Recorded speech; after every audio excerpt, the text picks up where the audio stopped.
नमस्कार, मैं हूं निखिल और आप देख रहे हैं दी ललन टॉप शो। हमारा सबसे बड़ा त्यौहार 2 नवंबर से शुरू हो जाएगा, धनतेरस। ये दिवाली के त्यौहार की आधिकारिक शुरुआत की तरह है और धनतेरस का त्यौहार घर और बाजार में साथ साथ मनता है। सभी अपने अपने घरों की सफाई पूरी कर चुके होते हैं, बाजार पूरी तरह से सज चुके होते हैं। अगर घर के लिए कोई नई चीज आनी है, बाइक, कार या टीवी वगैरह, तो वो धनतेरस के दिन ही आएगी। कितने ही लोग होंगे जो ऐसी बड़ी खरीद को धनतेरस के लिए रोक कर रखते हैं, गाड़ी बुक कराते हैं लेकिन डिलीवरी लेंगे वो धनतेरस के दिन। जो बड़ी खरीद नहीं करते वो कोई साधारण चीज खरीद लेते हैं, मिक्सी, बाल्टी, कुछ नहीं तो शगुन के नाम पर 1 चम्मच कम से कम लिया ही जाता है। तो धनतेरस का जितना महत्व धर्म और संस्कृति के लिहाज से है, उतना ही बाजार के लिहाज से भी है। ये बाजार की नब्ज टटोलने का मौका होता है और इस तरह समाज के अलग अलग तबकों की आर्थिक सेहत कैसी है उसकी साफ तस्वीर उभरती है। वो तस्वीर जिसे किसी के भी दावे, नारे और प्रचार न बना सकते हैं न बिगाड़ सकते हैं। जो सच है वो दुकानदारों के गल्लों, कंपनियों की फाइल्स और हमारे घरों में दर्ज हो जाता है। तो आज दिन की बड़ी खबर में हम यही समझने की कोशिश करेंगे कि साल 2021 के धनतेरस पर हमारे देश के लोगों की आर्थिक स्थिति कैसी है, कितनी आवक है और कितनी महंगाई और कितनी बचत है जिससे धनतेरस का शगुन खरीदा जा सके। लेकिन पहले आप देखिए ये वीडियो। जिन्ना एक ही संस्था में पढ़ करके बैरिस्टर बन करके आए थे, एक ही जगह पर पढ़ाई लिखाई की उन्होंने, वो बैरिस्टर बने, उन्होंने आजादी दिलाई।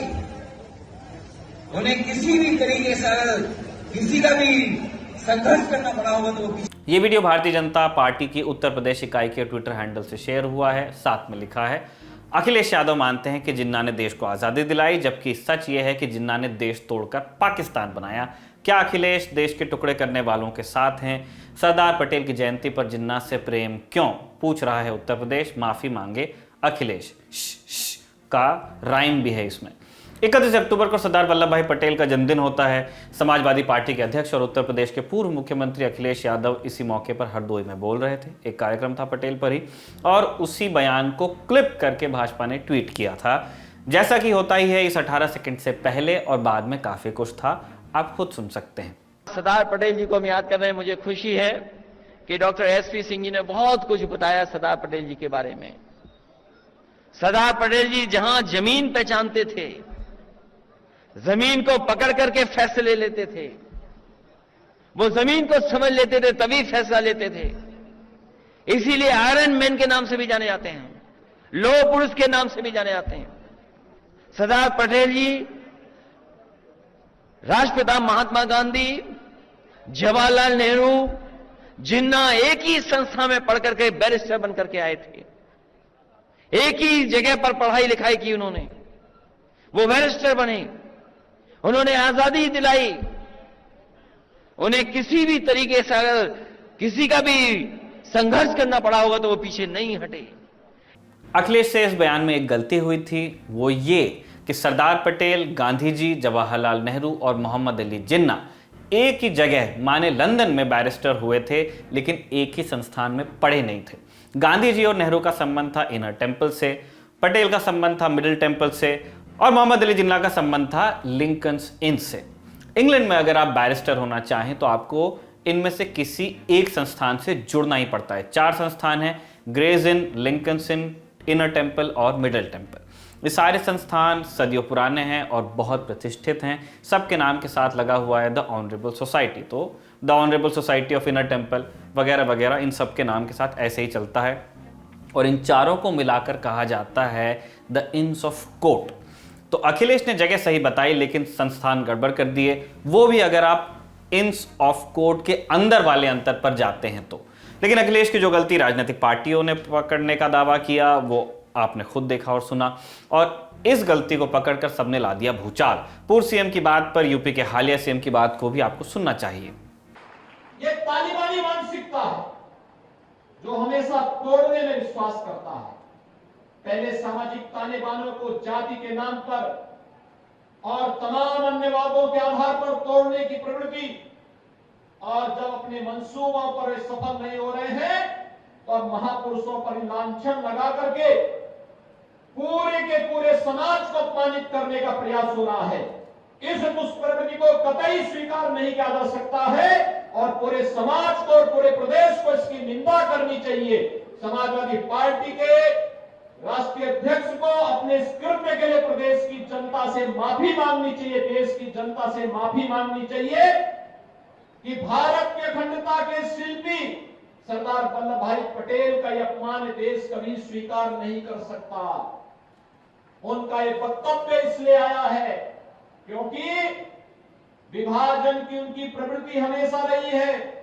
असदुद्दीन ओवैसी ने अखिलेश को याद दिलाया कि भारतीय मुसलमानों का जिन्ना से कोई संबंध नहीं है और मायावती ने इल्जाम लगा दिया कि अखिलेश का बयान और बयान के बाद भाजपा की प्रतिक्रिया सपा भाजपा की मिलीभगत के नतीजे में है।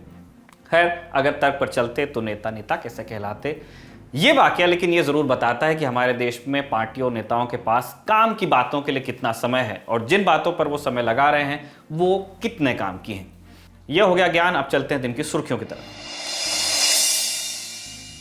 दिवाली पर पटाखे चलें या न चलें, यह सवाल आज सुप्रीम कोर्ट पहुंचा। कलकत्ता हाईकोर्ट ने एक जनहित याचिका पर फैसला देते हुए पश्चिम बंगाल सरकार को आदेश दिया था कि सूबे में काली पूजा, दिवाली, छठ, जगधात्री पूजा, गुरु नानक जयंती और क्रिसमस जैसे त्योहारों पर पटाखे न चलने दिए जाएं। अदालत ने कहा था कि इन मौके पर तेल या मोम के दिए जलाए जा सकते हैं। इस फैसले का मकसद था प्रदूषण पर लगाम लगाना, जैसे कि मांग भी याचिका में की गई थी। इस फैसले को पटाखों के निर्माताओं ने सुप्रीम कोर्ट में चुनौती दी थी। उनका तर्क था कि सुप्रीम कोर्ट और राष्ट्रीय हरित प्राधिकरण एनजीटी कह चुके हैं पहले कि अगर हवा की गुणवत्ता सामान्य या अच्छी हो तब ग्रीन क्रैकर्स चलाए जा सकते हैं। ग्रीन क्रैकर्स से तात्पर्य है ऐसे पटाखे जो अपेक्षाकृत कम प्रदूषण करते हैं। आज सुप्रीम कोर्ट ने इस मामले में राहत देते हुए आदेश दिया कि पटाखों पर पूर्ण प्रतिबंध नहीं लग सकता, ब्लैंकेट बैन्स नहीं हो सकते, त्योहारों पर ग्रीन क्रैकर्स चलाए जा सकते हैं। साथ में अदालत ने पश्चिम बंगाल सरकार को आदेश दिया कि प्रतिबंधित पटाखों का सूबे में आयात रोकने के उपाय किए जाएं। हमें सुन रहे दर्शक ध्यान दें कि आदेश पश्चिम बंगाल के संदर्भ में है। आप जिस जगह रहते हैं और वहां की राज्य सरकार और जिला प्रशासन के आदेशों पर आपको गौर करना चाहिए अगर आप पटाखे चलाने के इच्छुक हैं। अलग अलग राज्यों ने अपने यहाँ अलग अलग तरह के नियम बनाए हैं और ये नियम भी बदलते जाते हैं जगह के साथ। मिसाल के लिए हरियाणा ने एनसीआर में पड़ने वाले अपने 14 जिलों में पटाखों की बिक्री और इस्तेमाल पर रोक लगाई है। ये दिल्ली के पेरिफेरी के जिले हैं 14। जहां पटाखों के इस्तेमाल की अनुमति होगी वहां भी हवा की गुणवत्ता देखी जाएगी और एक समय तय किया जाएगा कि अमुक त्योहार पर कब से कब तक आप पटाखे चला सकते हैं। दिल्ली में भी पूरी तरह से सामान्य पटाखों पर बैन है। हम भी अपनी तरफ से यही कहेंगे कि रोशनी का त्योहार है, रोशनी के साथ मनाइए, परंपरा का पालन कीजिए और वैसे ही दिवाली मनाइए जैसे हमारे पुरखों के पुरखों ने भी मनाई थी। आप जानते हैं कि पटाखे और बारूद एक चाइनीज इन्वेंशन था, भारत में बहुत बाद में आया। तो आप ही सोचिए कि देसी तरीके से दिवाली मनानी है या विदेशी और चाइनीज तरीके से। अब चलते हैं दिन की बड़ी खबर पर। हम अपनी बात शुरू करें उससे पहले आप ये वीडियो देखिए। सर आज जो है एलपीजी सिलेंडर के दाम बढ़े हैं। सर आज फिर एलपीजी सिलेंडर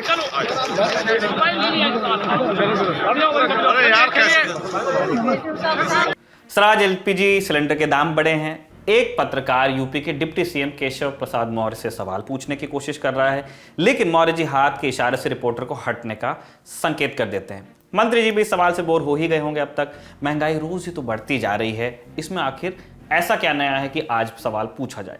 ऐसे घिसे पिटे सवालों का जवाब क्या देना, ये सोचा होगा मंत्री जी ने। हो सकता है, हमने तो पूछा नहीं उनसे, लेकिन लगता है केशव प्रसाद मौर्य का यह वीडियो एक उदाहरण मात्र है। सत्ता में बैठे हुक्मरानों को महंगाई पर सवाल बिल्कुल पसंद नहीं आता है।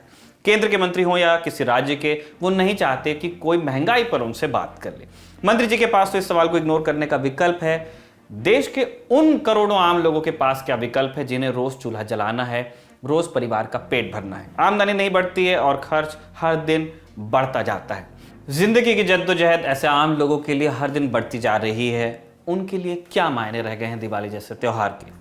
जो नेता बढ़ती महंगाई पर एक शब्द नहीं कहना चाहते, वही प्रेस को के कैमरों को बुलाकर, पत्रकारों को बुलाकर दिवाली पर लंबी चौड़ी बधाइयां देंगे, संपन्नता, खुशहाली, संपन्नता की कामना करेंगे लेक्चर्स में अपने। लेकिन क्या उनके पास इस सवाल का जवाब होगा कि क्या सिर्फ कामना करने से संपन्नता आ सकती है? कितने ही परिवार होंगे जिनमें तेल महंगा होने से जगमगाते दीपकों की संख्या इस बार घट जाने वाली है? कितने ही पिता होंगे जो महंगाई बढ़ने और आमदनी घटने से इस बार अपने बच्चों को दिवाली पर नए कपड़े नहीं दिला पाएंगे, पटाखे या ग्रीन क्रैकर्स जो भी लेना चाहते होंगे नहीं दिला पाएंगे, या धनतेरस पर सिर्फ एक चम्मच खरीद कर काम चलाएंगे? देश की आम जनता और सरकार के लिए इस बार की धनतेरस कैसी रहेगी, कमाई और खर्च के हिसाब से हमें समझने की कोशिश करेंगे आज दिन की बड़ी खबर में, जैसा हमारा वादा था। पिछली दिवाली से इस दिवाली के बीच हमारा जीना रहना खाना कितना महंगा हुआ है या सस्ता भी हुआ है, इसका हिसाब लगाएंगे। केंद्रीय उपभोक्ता मामलों के मंत्रालय की वेबसाइट पर हमने 1 नवंबर 2020 और आज यानी 1 नवंबर 2021 के भावों की लिस्ट निकाली है, ये देखने के लिए कि दिल्ली में खाने पीने के सामान कितना महंगा हुआ या कितना सस्ता हुआ। दिल्ली का एग्जाम्पल लेंगे क्योंकि राजधानी है। सरकारी डेटा के हिसाब से पिछले साल आज के दिन सरसों का तेल 142 रुपए किलो था, अब 208 रुपए प्रति किलो है, यानी एक साल में दाम 64 रुपए बढ़े हैं, यानी करीब 45%। साल भर पहले पैक नारियल तेल 184 रुपए किलो था, अब 201 रुपए किलो है। सोया तेल पिछले साल 122 रुपए किलो था, अब हो गया है 165 रुपए किलो। जैसा कि हम आपको बता चुके हैं, ये दाम दिल्ली के बाजारों के हैं और खुद सरकार ने जारी किए हैं। मुमकिन है कि कई शहरों में सामान इससे महंगा भी मिल रहा हो। सब्जियों पर आते हैं। टमाटर पिछले साल 50 रुपए किलो था, अब 60 रुपए किलो है। चीनी 38 रुपए किलो थी, अब 44 रुपए किलो है। दूध 46 रुपए किलो से बढ़कर 48 रुपए किलो हो गया है। आटा 24 रुपए किलो था, अब 26 रुपए किलो है। हालांकि कई चीजों के भाव में कमी भी आई है, जैसे मूंग दाल तब 106 रुपए किलो थी, अब है 103 रुपए किलो। हम स्टैंड अप आर्टिस्ट होते तो कहते कि बदलाव तो हुआ है, अब उतने रुपए में पहले से ज्यादा मूंग आ रही है, चाहे जितनी दलिए। लेकिन हम स्टैंड अप आर्टिस्ट नहीं है, इसलिए हम ऐसा नहीं कहेंगे। ये वही खाने पीने की चीजें। अब आते हैं रसोई गैस पर, जिससे खाने पीने की चीजें पकाई जाती हैं। दिल्ली में 14 किलो 200 ग्राम के एलपीजी सिलेंडर का दाम है 884 रुपए 50 पैसे। पिछले साल के 1 नवंबर को इस सिलेंडर का भाव था 594 रुपए, यानी सिर्फ एक साल में रसोई गैस का सिलेंडर 290 रुपए महंगा हो गया। आपको याद होगा, मोदी सरकार ने गिव अप सब्सिडी करके एक मिशन शुरू किया था, जिसमें पैसों वालों से कहा गया था या इच्छुक लोगों से कहा गया था, माफ कीजिए, कि आप सब्सिडी छोड़िए ताकि गरीबों को फायदा पहुंचाने में सरकार को मदद मिले। लाखों परिवार ने अभियान के तहत सब्सिडी लेना बंद भी किया, सरेंडर की अपनी सब्सिडी। लेकिन अब भी गरीबों के लिए रसोई गैस जैसी चीज दुर्लभ होती जा रही है। ना उन्हें गैस ही खरीद पा रहे हैं और उनके लिए सब्सिडी भी दुर्लभ होती जा रही है। बताना मुश्किल है कि सब्सिडी छोड़ने वाले भी सुखी हैं या नहीं। अब पेट्रोल डीजल की बात करते हैं। इस साल के पहले दिन यानी 1 जनवरी 2021 को दिल्ली में पेट्रोल का भाव था 83 रुपए 71 पैसे 1 लीटर के लिए। 1 नवंबर 2021 को क्या भाव है? 109 रुपए 34 पैसे। हो सकता है आप जब ये शो देख रहे हो थोड़ा ऊपर नीचे हो गया हो, क्योंकि रोज रात को 12 बजे रेट चेंज होता है, लेकिन जनरल आइडिया आपको मिल रहा है। सिर्फ 10 महीने में पेट्रोल 25 रुपए 63 पैसे महंगे हुआ है। डीजल पर आते हैं। दिल्ली में 1 जनवरी 2021 को डीजल का दाम था 73 रुपए 87 पैसे प्रति लीटर और आज डीजल का भाव है दिल्ली में 1 लीटर के लिए 98 रुपए 7 पैसे, करीब 24 रुपए बढ़े हैं। ये दिल्ली का भाव है। देश के और कई हिस्सों में डीजल भी 100 रुपए के पार चल रहा है, जैसे मुंबई में डीजल 106 रुपए 23 पैसे 1 लीटर का भाव है। हम ये भी समझते हैं कि जब पेट्रोल डीजल के भाव बढ़ते हैं तो सिर्फ उन पर ही नहीं असर पड़ता जो लंबी गाड़ियां या बाइक्स रखते हैं, बड़ी गाड़ियां। ट्रांसपोर्टेशन महंगा होता है तो हर चीज महंगी होती जाती है। इस बढ़ती महंगाई के बचाव में आपको नेता ऐसे तर्क भी देते मिलेंगे कि सामान महंगा हो रहा है तो आय भी बढ़ रही है। अभी 2 दिन पहले ही मध्य प्रदेश के मंत्री महेंद्र सिंह सिसोदिया ने कहा कि जनता की आमदनी बढ़ी है। कहा क्या? दावा किया। लेकिन क्या वाकई महंगाई के मुकाबले लोगों की आमदनी बढ़ी है? हमारे पास बढ़ी महंगाई को बताने के लिए प्रमाण के तौर पर आंकड़े हैं। क्या ये नेता आमदनी बढ़ने के आंकड़े दे सकते हैं? बल्कि जो रिपोर्ट्स आ रही हैं उनके मुताबिक लोगों की आमदनी बढ़ने के बजाय घटी है। इस साल जून में आई है क्रेडिट इंफॉर्मेशन कंपनी की रिपोर्ट के मुताबिक भारत में कामकाजी आबादी का आधा हिस्सा कर्ज में डूबा है। इसके अलावा हमने इसी साल वो रिपोर्ट्स भी देखी थी जिनमें बताया गया कि भारत प्रति व्यक्ति आमदनी के मामले में बांग्लादेश से पिछड़ गया। वैसे इस चीज़ का एक अलग कॉन्टेक्स्ट है, लेकिन इसका जिक्र होता है। तो ये मंत्री बताएं कि किस आधार पर महंगाई की तुलना में आमदनी बढ़ी है। हालांकि त्राही मांग कर रही जनता के पैसे से सरकार की कमाई खूब बढ़ी है। सरकार का धनतेरस बढ़िया जाने वाला है। कम से कम एक्साइज के मामले में ये बात बिल्कुल सही है। हमारे पास फिगर्स हैं। अप्रैल से सितंबर वाली 6 माही में केंद्र सरकार ने पेट्रोलियम पदार्थों पर उत्पाद शुल्क से 1,71,000 करोड़ रुपए कमाए, यानी पिछले साल से तुलना करें तो 43,000 करोड़ रुपए ज्यादा। सरकार की कमाई में 33% का इंक्रीमेंट हुआ है। आपका कितना हुआ है आपको पता होगा, इंक्रीमेंट वैसे भी डिस्कस नहीं करना चाहिए।